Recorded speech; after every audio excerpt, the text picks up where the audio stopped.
There is backstage heat on an AEW star this morning, plus an NXT star's return seems to have been scrapped.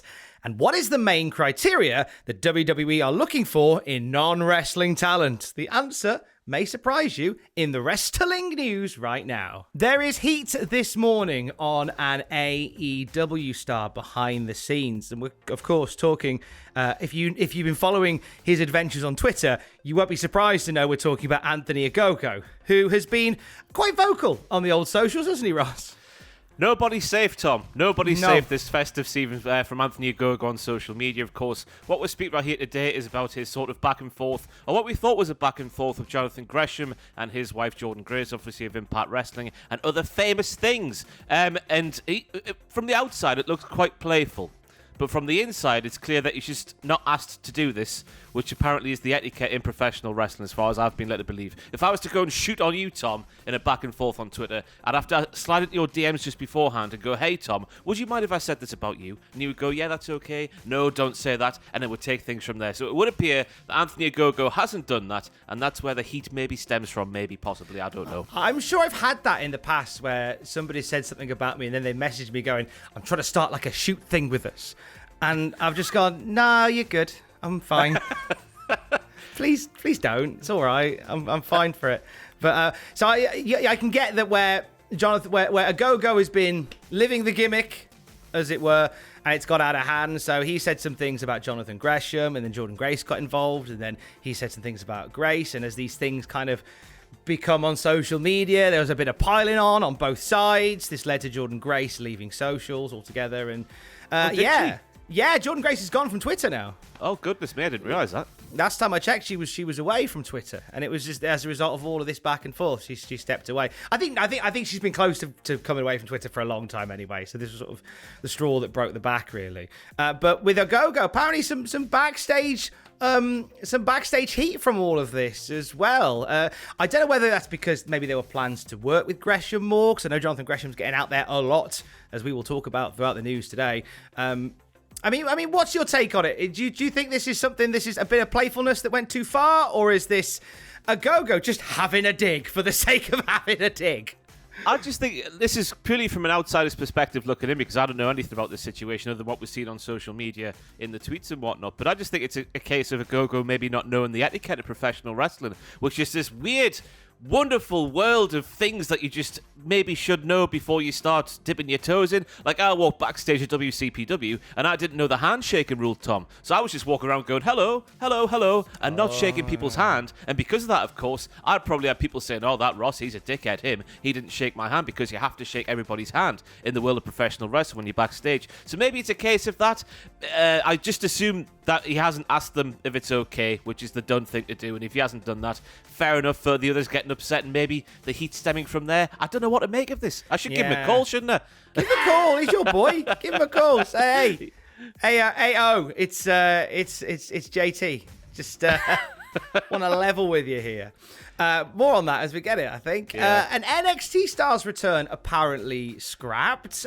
Timothy Thatcher has been absent for a while, and there was talk that he was going to be involved in the Diamond Mine, the NXT faction. The source for this, you'll be glad to know, Ross, is Dick Goldenballs. Cultaholic Wrestling Podcast's favourite former member of the Diamond Mine, Dick Goldenballs. Because we all know you can't have a name like Tyler Rust and be a fancy professional wrestler, a WWE superstar.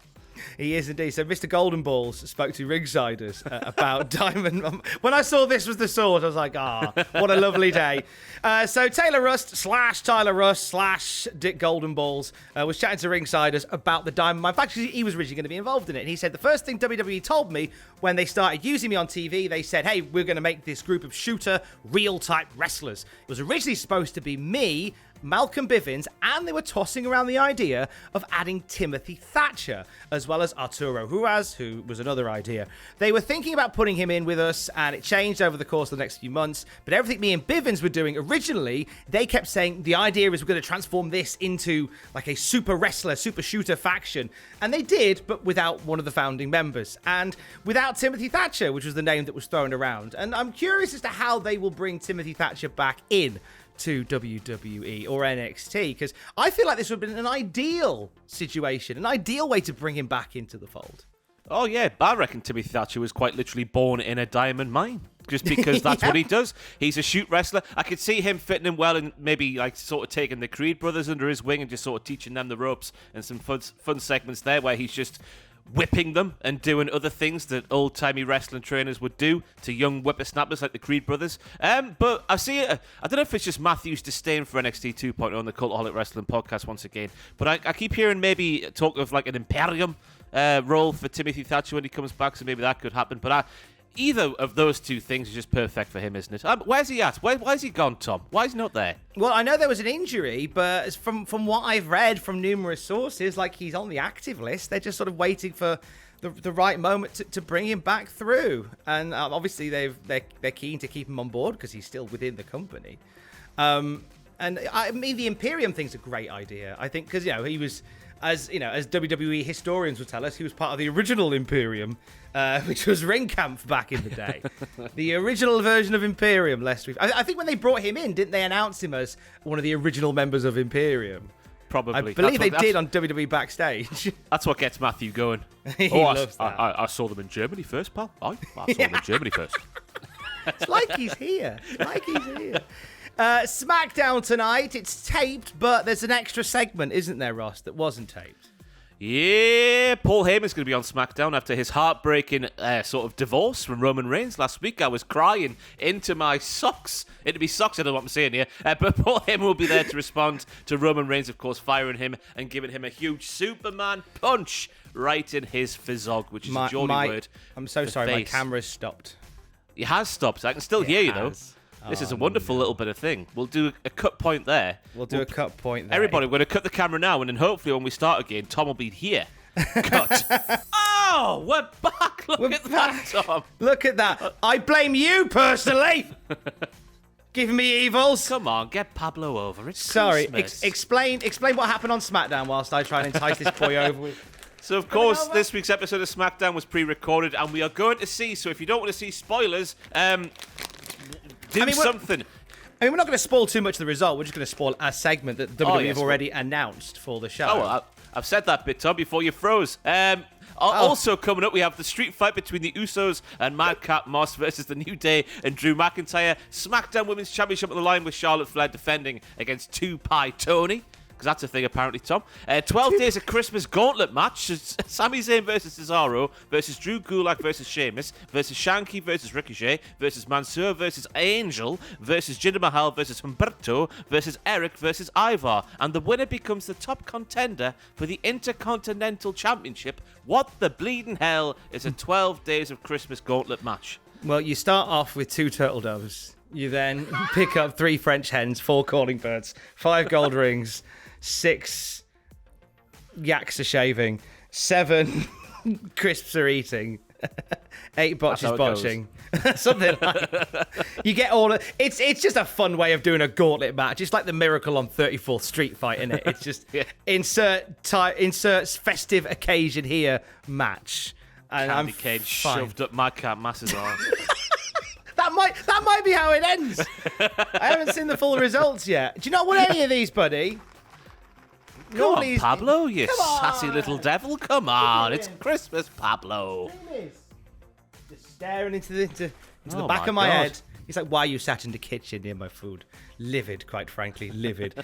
So that's SmackDown tonight. We'll have 205 live on at this on just afterwards as well, and it's the debut of one of the WWE's newest signings. We're talking about Bobby Stevenson, the brother of Gable Stevenson, who is now Damon Kemp, the brother of Ross Kemp, presumably, and Roman Kemp from Capital. He's going to be facing like they're a team. The Kemps. Everyone knows the Kemps. The Kemps are getting together. He's going to be facing Andre Ring Chase. Kemp. Oh, Ring Kemp. John, we'll also see, as well as Andre Chase facing Damon Kemp, we'll see Solo Sikoa facing Ru Feng, and Fallon Henry, who was on AEW Dark recently as Tesha Price, facing Ivy Nile of the Diamond Mine. When are we just going to bin off the name 205 Live? That's the question. Yeah, I think it's coming soon, isn't it, Tom, with the sort of stuff that we've seen this week in the news about the Cruiserweight title and what the future holds for that thing. It's going to be what the hell is it called? A putting together of the two belts match thing. Oh, a putting together occasion. Yes, that's the one. That stipulation. The word's gone from my mind. With that thing in the news with the North American title, of course, the putting together of the occasion mutations. It looks like 205 Live will be a thing of the past quite soon. Yeah. And, to be fair, I can't say I've ever been watched it ever. I don't think. Since it became its own thing. When it started, I was well into it because it was great to see a showcase of the cruiserweight division. Yeah. That's what it was all about. And then WWE just they had a couple of storylines in it, and then they just sort of got bored of it, and now it's just a bit of a dumping ground. It's almost like a sort of WWE Superstars, WWE main event, but for NXT. Is kind of what it's become, and that's fine. That's a useful utilization of it as another show where you can showcase some of these NXT guys. Yeah. So I think a rebrand probably would do it the world of good. Call it something other than 205 Live, I would think. That's probably where we've got to go. 305 Live. Just put the weight limit up. NX Pre show. Ooh, that sounds a bit. Sounds a bit. What is the main criteria for WWE when they are hiring non-wrestling talent? Find out more. Ross, what do you think it could be? Do you think it could be in-ring capability? Do you think it could be skill, speed, power, strength? Well, surely non-wrestling talent is the gift of the gab. To have the prowess on the microphone, is that? I've forgotten what she's called. Who says microwave? Oh my God! Nigella Lawson. Nigella Lawson. What is wrong with me this morning? She would probably call it the microphone. The microphone. I mean, that is an important factor, but the big one is followers on the social media. Oh my God! So how many you got, Tom? I've got 28,000 on the Twitter, so I'm very behind the OGs of Cultaholic. Here we go. Oh, look at that weird. Come on, Blur. He's got blurry amount of followers. Sort yourself out. He's got 96 I'm on. So 96,000. WWE, I will take $1 million downside a year to work remotely from Newcastle upon Tyne. I can barely speak English, and I've got no confidence in front of a crowd, so I'm perfect for your products. Dave Meltzer has mentioned that a few of WWE's recent next-in-line class signings were hired because of their social media followings, because WWE want to bring in, like you say, Ross, people with the charisma on the microphone, larger-than-life personas, and normally a good following on the socials is an indicator of that for WWE. So if you've got a big following on the Insta, then you might have if you're a bit sporty and you've got a few followers on the gram, then you might have a career in WWE. Yeah, there's those two lasses, isn't there? I think they're twins, aren't they? That were on TikTok and they've got millions and millions of followers. Why are they giving up? Yeah, what? Is that what they're called? No, that's the two lads, isn't it? They're twins on TikTok called Da Vinci. Love Da Vinci.